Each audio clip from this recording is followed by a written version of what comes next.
আসসালামু আলাইকুম দর্শক, এগুলো হচ্ছে কুমড়ার বীজ। আমরা এগুলোকে 2 ঘন্টা ভিজানোর পর এরপর ছেঁকে নিয়েছি। এখন আমরা মাটিকে পর্যাপ্ত পরিমাণে উপযোগী করে তুলতেছি যাতে বীজগুলো সুন্দরভাবে লাগাতে পারি। একে একে আমরা বীজগুলো লাগাতেছি আস্তে আস্তে করে।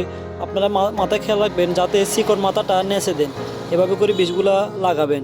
আর যাতে মাটিগুলো একেবারে ঝুরঝুরে হয়, নরম হয়, যাতে বীজগুলা লাগালে সহজে উঠে যায়, উপর দিয়ে মোটা চাক যাতে না পড়ে, এই বিষয়গুলো খেয়াল করবেন। এরপরে লাগানোর পর আপনারা এগুলোকে চাপ দিয়ে দিবেন যাতে মাটির চাপে এবং তাপে এগুলা ভিতর থেকে ফেটে আস্তে আস্তে ছাড়া বাইর হয়।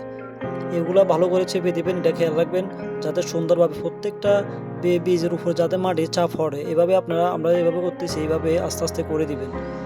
এভাবে আস্তে আস্তে করতে করতে এক পর্যায়ে শেষ হয়ে গেলে উপর দিয়ে কিছু দিয়ে ঢেকে দিবেন যাতে পানি কিংবা বৃষ্টি হলে এগুলা না ভিজতে পারে। দর্শক দেখেন, এখানে প্রত্যেকটা জমির মধ্যে এভাবে ঢাকা দেওয়া আছে। এগুলা কেন দিয়েছে জানেন? এগুলা যাতে আপনার বীজগুলো নষ্ট না হয় এবং অন্য কিছু যাতে নষ্ট না করতে পারে, ফাঁকি কিংবা অন্য কিছুগুলো চাপ দিয়েছে যাতে তাপে এগুলো সহজে উঠে যায়। এই জন্য এগুলাকে সবগুলোকে ঘুরে দিয়েছে। দেখেন, এভাবে আপনারাও চাইলে করতে পারেন।